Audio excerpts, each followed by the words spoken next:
Struggling single mom slept in her car with her baby, until the CEO knocked on the window changed everything. It was past midnight. Rain poured over the back lot of Leclerc, the most elegant French restaurant on the block. Street lights flickered in a hazy gold through the sheets of water that streamed down the tall windows. At the farthest corner of the lot sat a faded silver hatchback.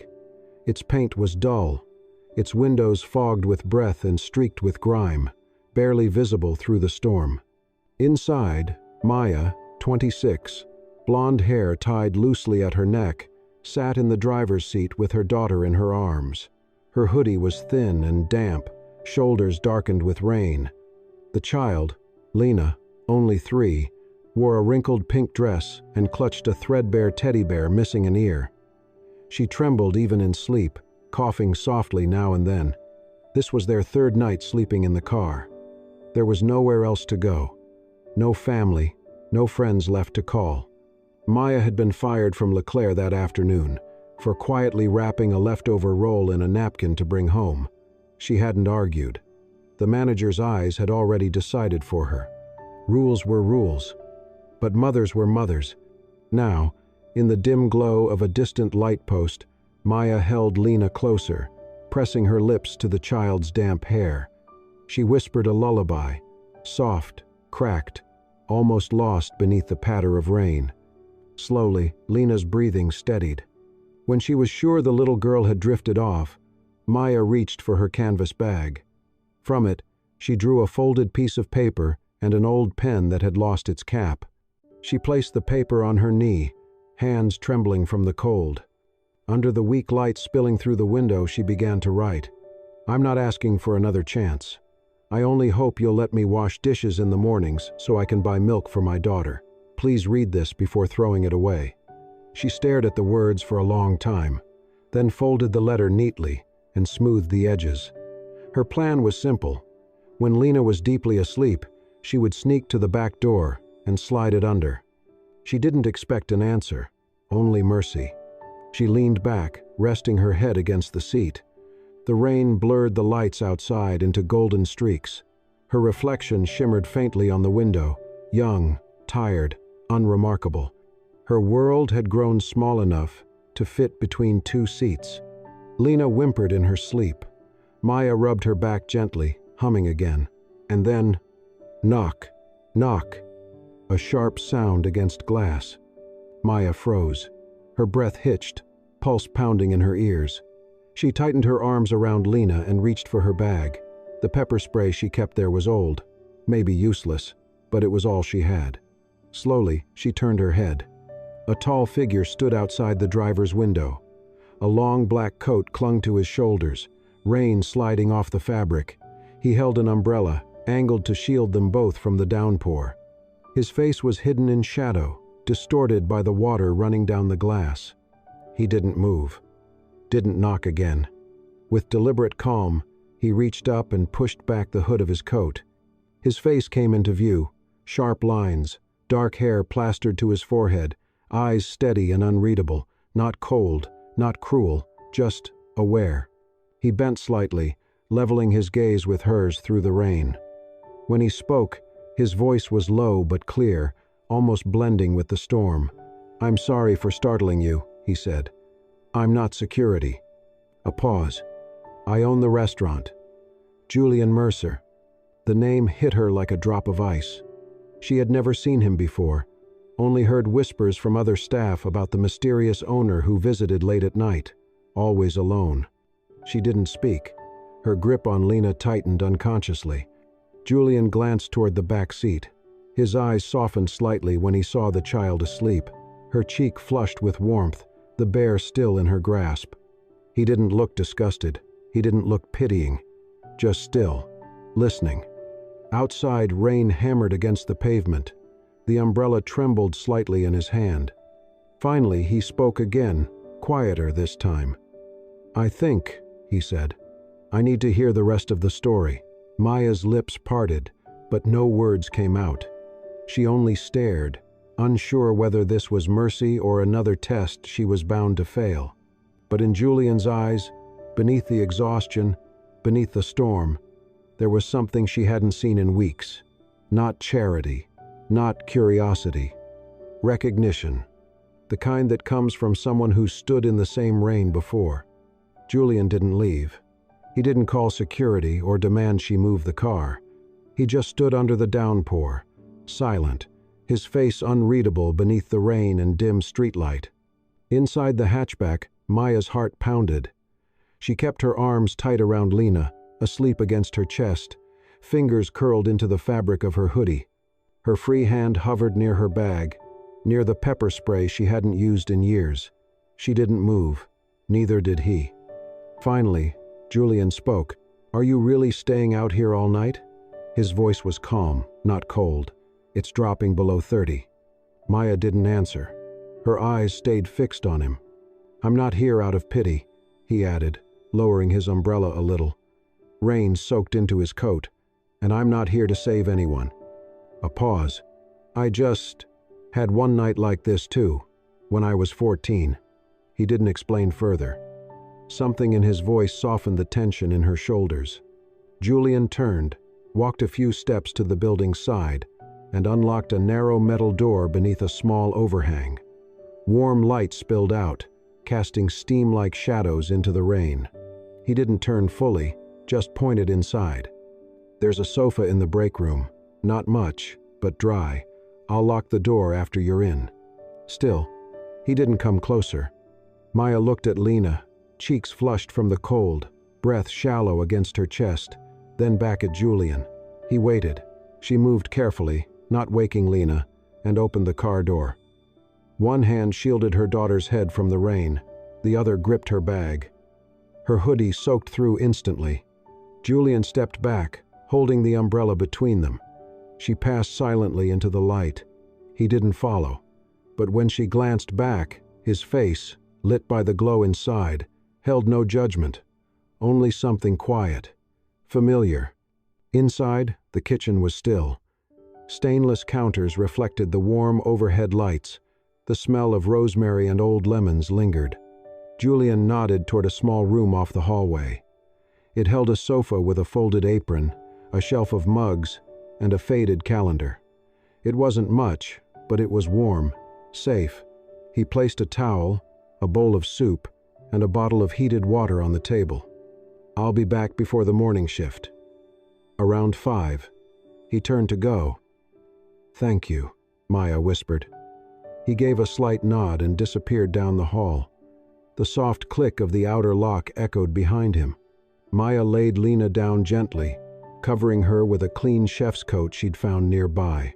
The girl stirred but didn't wake. Maya knelt beside her, brushing hair from her face. "Just one night," she said softly. "I promise." She touched the folded note in her pocket, the one she'd written in the car. Slowly, she slipped it deeper into her hoodie. Maybe it wouldn't be needed. The room was still. For the first time in days, the world was quiet. Just before dawn, the door creaked open. Julian stepped in, holding a paper bag and a small carton of milk. The smell of warm bread followed. He paused at the doorway. Maya and Lena were asleep, curled close on the sofa, the teddy bear tucked into the girl's arms, Maya's hand resting gently over her daughter's chest. He said nothing. He set the bag and milk on the table. Then, beside them, placed a folded piece of paper. In the corner, a small flower was drawn in blue ink. The note inside read, "If you ever need a safe place to park, back into this spot. I'll make sure security knows. No questions asked." He stood there a moment longer, then left, the door closing softly behind him. A few minutes later, Maya stirred. She sat up slowly, blinking in the warm light, then noticed the bag on the table. She walked over, lifted the note. Her eyes paused at the tiny blue flower. With careful fingers, she folded the paper again and tucked it into her hoodie, close to her heart. Not charity, not rescue, just a promise. It was a quiet Sunday morning. 3 days had passed since the rainy night behind the restaurant. Since then, Maya had taken a temporary job at the weekend farmer's market. She helped an elderly vendor sell vegetables, simple work that let her keep Lena nearby. Lena, in her pink dress, clutched her teddy bear and trailed Maya between stalls. The market buzzed, children laughing, vendors calling, the scent of oranges and fresh bread thick in the air. Maya knelt beside a box of radishes. "Stay right here, baby," she said, brushing Lena's hair. "We'll get apples in a minute." Lena nodded, but her gaze drifted. Just a few feet away stood a toy stand, rows of carved wooden animals, spinning tops, puzzles. A tiny painted horse caught her attention. She wandered close. Maya, busy counting change for a customer, didn't notice. A minute passed, then two. When she turned back, Lena was gone. Across the market, Julian was inspecting goat cheese when he heard it. A piercing voice. "Mommy! Mommy!" He turned and saw Lena frozen beside the toy stand, eyes wide, shoulders shaking. A woman frowned, calling out, "Whose child is this? Where's her mother?" Others began to murmur. Julian stepped forward, moving carefully. He crouched a short distance away, speaking gently. "Lena, hey, remember me?" She looked at him through tears, clutching her bear. "The night it rained," Julian said. "You had a soup mustache, remember?" Recognition sparked, but she was still scared. Nearby, a man stepped in. "You know her? Where's her mom?" Someone raised a phone. Julian kept both hands visible. "I'm not touching her. She's just scared." "She's alone," another voice said. "You expect us to believe?" "Lena!" Maya's cry cut through the noise. She shoved through the crowd, her face pale. She scooped Lena into her arms. "Oh God, sweetheart," she whispered, rocking her. "You scared me." The same woman pointed. "And him? Who is he?" Maya turned, holding Lena tightly. Her voice trembled. "He's someone who helped us once and just saved my daughter again." The crowd shifted. Some people looked away. Phones were lowered. Julian stood up, brushing off his coat, ready to walk. But Maya stopped him. "Wait." He turned. She stepped closer, still holding Lena. "Thank you," she said softly. He nodded, awkward. "Glad she's okay." He crouched near Lena again. Her face was blotchy. She clung to her bear. "What happened?" he asked. "You went exploring?" Lena rubbed her nose. "I saw Daddy disappear," she whispered. "I thought I had to find him." Julian froze. Maya stiffened. Her arms tightened. She opened her mouth. "I didn't tell her to call you that," she said, voice cracking. "I don't know why." But Julian raised a hand gently. His eyes didn't meet hers. He stared past her, toward the toys. "I know," he said quietly. No anger, no denial, just something unspoken hanging in the air. He stood, nodded once, and turned away, disappearing into the crowd, through stalls of fruit and the scent of rosemary bread. Maya remained still, Lena curled into her arms, unsure which ache in her chest was heavier, the fear that almost broke her, or the moment that nearly rewrote something deep inside her. After the incident at the market, Julian had gently offered Maya and Lena a place to stay, just for a night or two, he had said. But Maya shook her head with quiet resolve. "I need to know I can still manage on my own," she said, her voice soft but certain. Julian didn't argue. He just nodded once, that same unreadable look in his eyes. He understood. So, Maya found her way to a women's shelter in Queens. It was crowded, filled with metal frame beds, separated by mismatched curtains. No doors, no locks. Just tired eyes, whispered fears, and the lingering scent of mildew and instant noodles. That first night, Lena clung to her. The little girl who had braved cold and hunger without complaint was finally shaken. The shouting just outside their curtain, two women arguing over a phone charger, made her sob silently. Maya wrapped her arms around her daughter and did the only thing she could think of. She sang, that same lullaby from the car, low, steady, soft enough not to disturb, just enough to calm. 2 days later, Maya met Frankie. He was in his 60s, with long gray hair tied back and layers of clothes spattered with paint. He sketched constantly in the corner of the shelter, using peanut butter jars filled with old paint and brushes worn to nubs. "You draw?" he asked, spotting her doodling on a shelter flyer. "Not really," Maya said with a shrug. "I used to. High school stuff." "Doesn't matter," he said. "You've got a kid. She'll remember the wrong things unless you give her the right ones. Draw it down. All of it. So she remembers she didn't just survive, she lived." He handed her a dented tin filled with watercolors and warped brushes. "Here, make it count." That night, after Lena fell asleep, Maya sat cross-legged by their curtain, with a flashlight, and began to paint. Her strokes were shaky at first, then more certain. The first painting was of a cracked bench in the park. She titled it, "Stone Cold." Then came "Rain on the Hatchback," gray and purple streaks dripping down the car roof like tears. Next, "Kitchen Light." At 2 a.m., the back room of LeClaire, a single bulb glowing above stainless counters and a bowl of soup. Finally, "First Sleep Without Fear." Lena under a blanket of towels, clutching her bear in peaceful sleep. When she had 4 pieces, she went to the Sunday market. No permission, no booth. She strung a piece of laundry line between 2 poles near the edge and clipped her paintings with clothespins. No prices, no name, just a sign. "Art from Shelter." That same Sunday, Julian returned to the market. He hadn't meant to, but Lena's words haunted him. "I thought I had to go find Daddy." He wandered the stalls without asking for Maya, not sure what he was even hoping to find. Then he saw them. The paintings were modest, fluttering slightly in the breeze. He stopped in front of one, the kitchen, the bowl of soup, the light, the exact moment he remembered. Beneath it, a handwritten note read, "This is how she saw safety, even when we had none." Julian didn't approach. He didn't speak. He just stood there, watching. Later that morning, an older woman paused at "Rain on the Hatchback." She stared at it for a long time. "I don't know you," she said softly, "but I was a little girl in the back of a car once too, wintertime. My mom told me we were camping." She gave a faint smile, eyes misty. "I didn't know it was survival until I grew up." Maya blinked quickly. Her voice trembled. "Thank you," she whispered.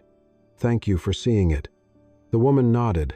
Then she slipped a $20 bill into the donation basket and took the painting down gently, as if it were fragile. Maya watched her go, heart heavy and light all at once. It was the first painting she ever sold. And for the first time in weeks, she felt something return. Not certainty, not safety, but the start of something that might last, something quietly, fiercely hers, something no one could take away. It started like any other market day. The sky was pale blue with a gentle breeze brushing through the aisles of vendors. Maya arrived early with Lena, setting up their modest display. 4 paintings clipped to twine between 2 old posts, a wooden crate for a seat, and a cardboard sign. "Art from Shelter." She wasn't expecting much, maybe enough to buy diapers or a new sketch pad. But that morning, a young woman stopped. Mid-20s, dark curls tucked into a knit cap, a press badge on her jacket. Her name was Alice Grayson, a food writer for a local magazine. She had come to profile a food truck, but the paintings caught her eye before the smell of grilled cheese did. She paused in front of "Rain on the Hatchback." It was a small piece, but it held weight. Blurred reflections from a streetlight shimmered on the wet windshield.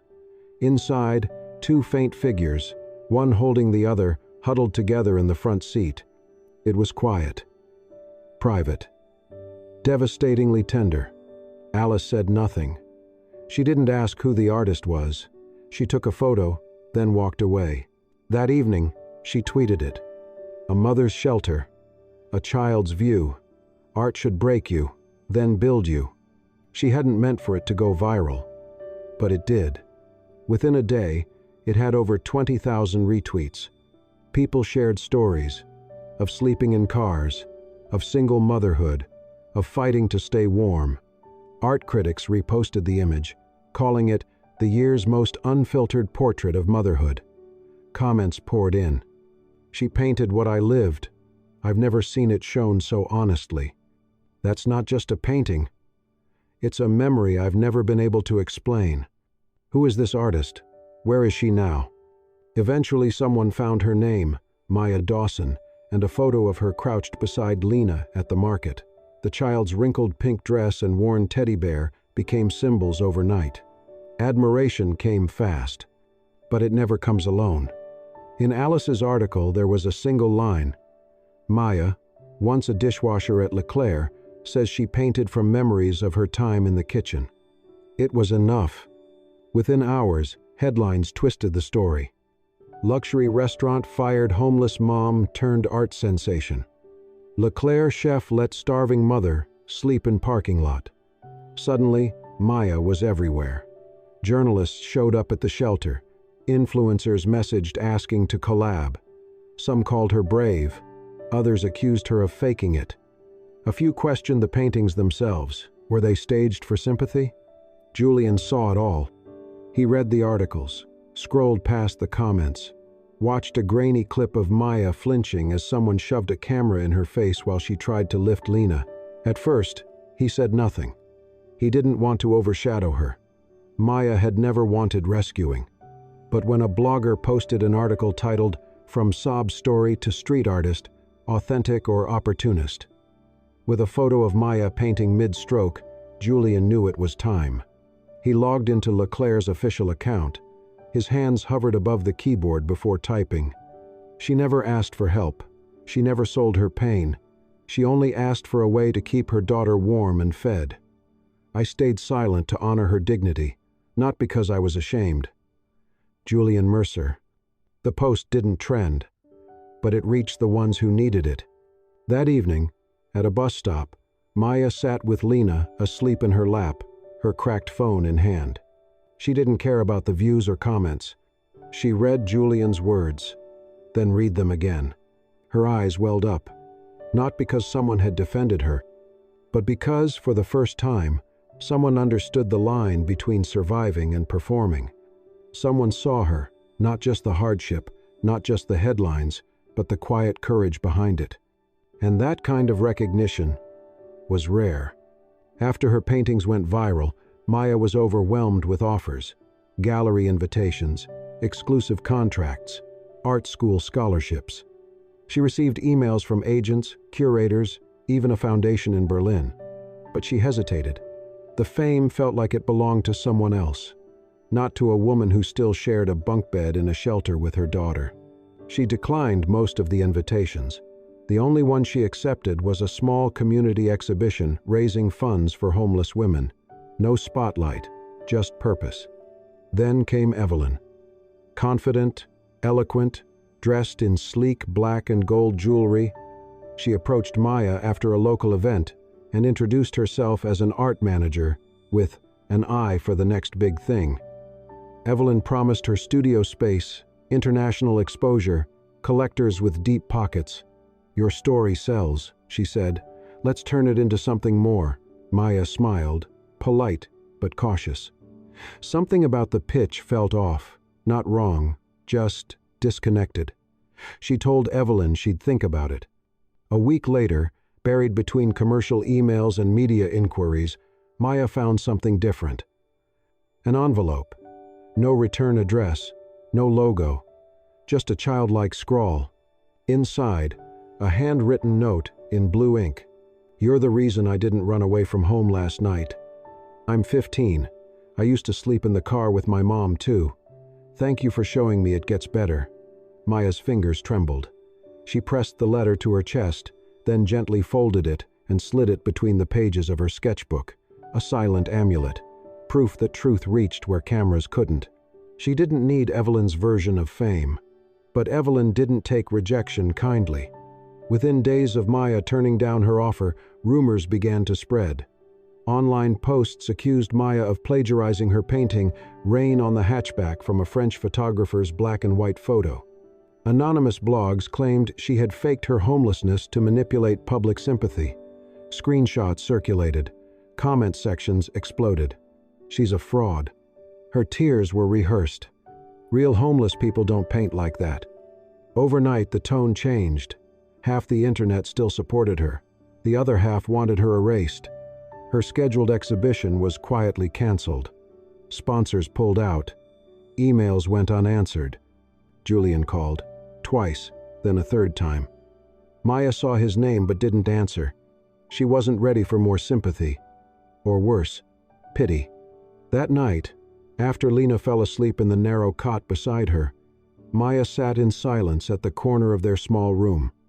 She lit a candle, took out the contract Evelyn had handed her at their last meeting, the one with bold promises and cold conditions, and tore it in half. Then again. She dropped the pieces into a chipped porcelain bowl and struck a match.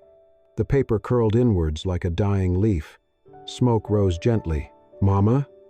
Lena had woken, rubbing her eyes. She walked over in her pink socks and climbed into her mother's lap. "Why are people mad at you?" Maya wrapped both arms around her daughter, her voice steady but soft. "It's okay, sweetie. Sometimes people only see what they want to see, but we'll keep going." She kissed Lena's forehead, the scent of her hair grounding her. "I'll still paint," Maya whispered. "For the ones like us, the ones still sleeping in their cars tonight." A week had passed, but Julian couldn't shake the quiet worry that had settled in his chest. He drove out to the women's shelter in Queens, the same place where Maya had once found a narrow space between noise and survival. When he asked about her, the woman at the desk shook her head gently. She left, said she wanted a fresh start, somewhere quieter, didn't leave an address. Julian thanked her and walked back to his car, but instead of driving back to LeClaire, he turned toward the neighborhood where it all began. The rain had stopped, but the sky still held the memory of gray.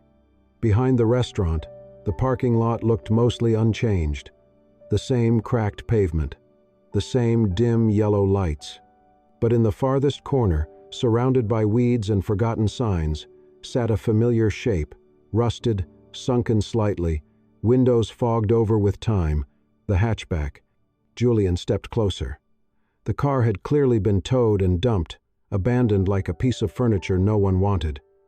The silver paint had faded to a dull gray, and the front bumper hung loosely, yet somehow, seeing it again, felt like standing in front of a doorway. He tried the door. It creaked open. Inside, the air smelled of dust and rusted metal, but beneath it, faintly, he could still sense a trace of warmth, floral, sweet. He glanced around. On the back seat, tucked beneath an old blanket, was a small wooden box. He lifted it gently and opened the lid. Inside were a few unfinished sketches, soft outlines of a window, a child's silhouette, the suggestion of rain falling on glass. Each one incomplete, raw, yet filled with quiet feeling. Next to them sat a crumpled paper pouch of chamomile tea, the same kind he'd left for her once. At the very bottom lay a folded slip of paper, one corner marked with a small flower, his signature from that night. He unfolded the note. On the inside of the box lid, written in Maya's careful but wavering hand, were the words, "If anyone finds this, know that I still believe in kindness." Julian sat in the driver's seat of the broken car and held the box to his chest. His hands stayed still, but his breath trembled. He didn't cry, but something inside him did. That night, back in his apartment, Julian opened his laptop and began to write. Not a press release, not a statement, just the truth. She never asked for help. She never asked for sympathy. She only ever needed a place where she didn't have to be strong anymore. He titled it "A Letter to the Mother in the Rain" and posted it on his personal blog, the one he hadn't used in years. By morning, it had gone viral. People shared it across platforms. Artists, single parents, teachers, strangers. Everyone found something in those words that spoke to them. One comment read, "I've never met her, but I feel like I've known her all my life." A month later, Julian attended a charity auction supporting homeless women and children in the city. The final item of the night was a small canvas titled "Through the Rainy Window," drawn in crayon, framed simply, signed in uneven letters by a child, Lena. Julian recognized it instantly. It was a child's perspective. Maya, sitting by a window, head resting in her hand, rain blurring the view. It was imperfect, It was beautiful. When the bidding opened, Julian raised his paddle first. The bids rose slowly, but he didn't lower his arm. When it passed 4 figures, the room grew quiet. He made the final offer. No one contested it. After the applause, a reporter approached him. "Why that one?" she asked. "It's sweet, but it's just a kid's drawing." Julian looked at the small painting, now wrapped in brown paper beside him, and gave a soft smile. "Because some pictures," he said, "don't belong to strangers." 1 year later, spring air drifted softly through Central Park. Along a winding path, an outdoor exhibit titled Art from Shelter told quiet stories in watercolor and crayon, moments of survival, dignity, and love, painted by those who had once been unseen. At the heart of it was a simple display, framed pieces signed Maya and Lena. No press photos, no interviews, just the art, just the truth. Julian walked alone, a silver umbrella in hand, though the sky was clear. He didn't need it for rain, he carried it for memory. The same umbrella he'd held the night everything changed. He paused at kitchen light, a soft painting of a dimly lit break room, a folded towel beside a steaming bowl of soup. The silence in the piece felt real, familiar. Then, something small collided with his leg. "Mr. Julian," a bright voice called. He looked down. Lena, slightly taller now, her blonde pigtails bouncing, her pink dress still a staple, wrapped her arms around him with a grin. Julian blinked in surprise. Before he could speak, Maya stepped into view. She wore a navy coat, a scarf tucked at her collar, her hair swept back neatly. No longer the woman huddled in the dark, but someone standing fully in her own light. Julian's face softened. Maya offered a small smile, her voice calm. "That time I left, it wasn't because I didn't need you," she said. "It was because I was scared of needing anyone that much." Julian nodded.